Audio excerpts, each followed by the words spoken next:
Hey folks, welcome back to the show. Today we have a story that will send shivers down your spine. Today, we're diving deep into a story that's both fascinating and deeply disturbing. It's a tale that has haunted the annals of true crime history for decades. We're talking about Ed Gein, a name synonymous with pure horror.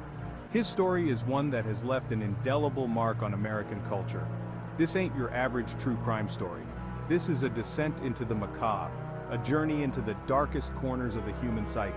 This is the kind of stuff that nightmares are made of, the kind of story that keeps you up at night, questioning the nature of humanity. Ed Gein was a seemingly ordinary man from rural Wisconsin. He lived in a small, quiet town where everyone knew each other. He lived a quiet life, or so everyone thought. To his neighbors, he was just another face in the crowd, blending in seamlessly. But beneath the surface, a darkness festered, a darkness that would eventually come to light in the most horrifying way possible. Gein's crimes shocked the nation and inspired some of Hollywood's most iconic horror films. Films like Psycho, The Texas Chainsaw Massacre, and Silence of the Lambs drew inspiration from his gruesome acts. We're talking about grave robbing, murder, and unspeakable acts that I can't even mention here. His actions were so grotesque that they defy comprehension. This is the story of how a seemingly unremarkable man became a symbol of depravity, a man whose name would forever be etched in the annals of true crime history. Stay with me as we unpack the chilling story of Ed Gein, a story that will take us into the heart of darkness and leave us questioning the very nature of evil. So where did it all begin? How did Ed Gein go from an ordinary kid to, well, this?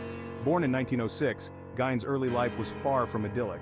He grew up in a strict religious household with a domineering mother and an alcoholic father. His mother, Augusta, instilled in him a deep fear of women and the outside world. She believed that all women, except for her, were instruments of sin. Isolated on their remote farm, Ed and his brother Henry had little contact with the outside world. Their world revolved around their mother's teachings and the drudgery of farm life. This oppressive environment, coupled with his mother's twisted worldview, would have a profound impact on Ed's psyche.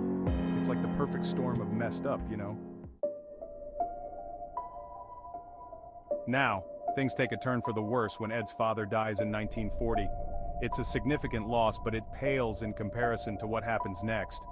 4 years later, his brother Henry dies under mysterious circumstances. Some suspect Ed was involved, but nothing was ever proven. The death of Henry devastated Augusta. She suffered a stroke and became bedridden, completely dependent on Ed. This period marked a turning point in Ed's life. He became his mother's sole caretaker, consumed by her needs and demands. He clung to her teachings even in death. When Augusta died in 1945, Ed was utterly alone. He boarded up the rooms she used, preserving them as shrines. But his descent into madness had just begun. With Augusta gone, Ed's fascination with death took a sinister turn. He started frequenting local cemeteries, not to mourn, but to exhume corpses. He was particularly drawn to middle-aged women who reminded him of his mother. This wasn't just about digging up graves. Ed was collecting body parts, skinning corpses, and fashioning them into grotesque trophies. He made masks out of their faces, bowls from their skulls, and even a lampshade out of human skin. It's the kind of stuff that makes your skin crawl, man. And it gets worse. He kept a journal detailing his gruesome activities, his twisted thoughts spilling onto the pages. It was a glimpse into the mind of a madman, a man utterly consumed by death and his own twisted desires. Section 5. The Disappearance of Bernice Worden, Unraveling the Mystery. For years, Ed Gein lived a double life. To the outside world, he was an eccentric loner. But behind closed doors, he was living out his macabre fantasies. But in 1955, his carefully constructed world came crashing down. Bernice Worden, a local hardware store owner, vanished without a trace. The last known sighting of her? Ed Gein's hardware store. The police, suspecting Gein's involvement, obtained a search warrant for his farm. What they found would shock the nation and solidify Ed Gein's place in the annals of criminal history. Section 6. Unmasking the horror, the raid on Gein's farm. The scene that greeted the police at Gein's farm was nothing short of horrific. The stench of decay hung heavy in the air. Inside the house, they discovered a scene straight out of a nightmare. Body parts were scattered everywhere. Skulls adorned the bedposts. A suit made entirely of human skin hung in the closet. It was a grotesque tableau of death and madness. The officers were stunned.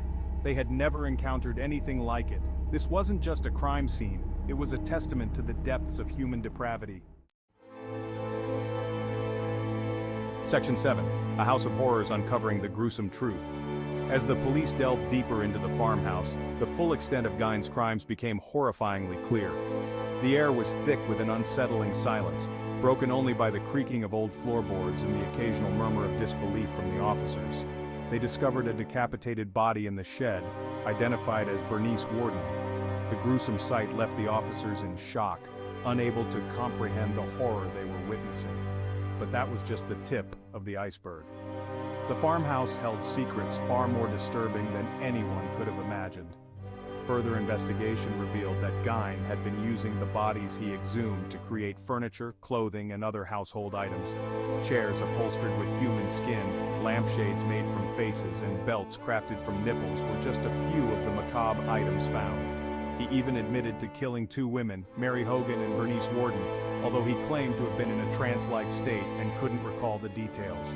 His confessions were as chilling as the evidence itself. The evidence, however, painted a grim picture. Each item cataloged by the police added another layer to the horrifying narrative of Gein's life. Gein's journals detailed his fascination with anatomy and his desire to become a woman. The pages were filled with anatomical drawings and notes that revealed a deeply disturbed mind. It was clear that his crimes were driven by a complex mix of mental illness, twisted desires, and a morbid fascination with death. The chilling details of his actions left an indelible mark on the community and the annals of criminal history. Section 8. The Trial and Aftermath. Justice for Gein's Victims. The trial of Ed Gein was a media sensation. The world watched in horror as the details of his crimes were revealed. Gein pleaded not guilty by reason of insanity. Psychiatric evaluations confirmed that he was suffering from schizophrenia and was deemed unfit to stand trial. He was committed to the Central State Hospital for the criminally insane. He spent the rest of his days there, dying of cancer in 1984 at the age of 77. The house where the horrors unfolded burned down in 1958, suspected arson. The car Gein used to transport bodies was sold at auction, becoming a macabre sideshow attraction. Even in death, Ed Gein continued to fascinate and repulse. Section 9. Inside the Mind of a Killer, exploring Gein's psyche. So, what drove Ed Gein to commit such unspeakable acts? It's a question that has haunted criminologists and psychologists for decades. Some experts believe that his upbringing played a significant role. The isolation, the religious fanaticism, and his mother's domineering personality all contributed to his warped worldview. Others point to his mental illness, arguing that his schizophrenia distorted his perception of reality and fueled his macabre fantasies. It's likely a combination of factors, a perfect storm of nature and nurture that created a monster. Whatever the cause, Ed Gein's case remains a chilling reminder of the darkness that can lurk beneath the surface of seemingly ordinary individuals. Section 10. Gein's Legacy, Pop Culture, and the Enduring Fascination. Ed Gein's crimes sent shockwaves through America and beyond, leaving an indelible mark on the collective psyche of the nation. The story of the Butcher of Plainfield became the stuff of legends, inspiring countless books, films, and documentaries. His gruesome acts have been dissected and analyzed in various forms of media, each trying to understand the mind behind the madness. His case had a profound impact on popular culture, particularly the horror genre. The macabre details of his life and crimes have been woven into the fabric of horror storytelling, influencing generations of writers and filmmakers. Elements of his crimes and his twisted psyche can be seen in iconic characters like Norman Bates from Psycho, whose eerie demeanor and unsettling relationship with his mother mirror aspects of Gein's own life. Leatherface from the Texas Chainsaw Massacre, a character whose brutality and use of human skin as a mask directly draw from Gein's horrifying practices. And Buffalo Bill from The Silence of the Lambs, who embodies the chilling combination of psychological torment and physical violence that Gein exhibited. Even today, decades after his death, Ed Gein continues to fascinate and horrify. His story is revisited in modern documentaries, true crime articles, and retrospectives on horror films, keeping his legacy alive. His story serves as a chilling reminder of the dark side of human nature and the monsters that can lurk in the shadows. It forces us to confront the uncomfortable truth that such evil can exist in the most unexpected places. It's a story that continues to capture the imagination, even as it repulses. The fascination with Ed Gein is a testament to the enduring allure of true crime and the human desire to understand the incomprehensible. Section 11. Conclusion. Reflections on a dark chapter. The story of Ed Gein is not for the faint of heart. It's a story of madness, murder, and the darkest recesses of the human psyche. It's a story that forces us to confront the uncomfortable reality that monsters aren't always lurking in the shadows. Sometimes they walk among us, hiding in plain sight. Gein's case remains a chilling reminder of the fragility of the human mind and the devastating consequences of unchecked mental illness. It's a story that continues to fascinate and repulse, a dark chapter in American history that will never be forgotten.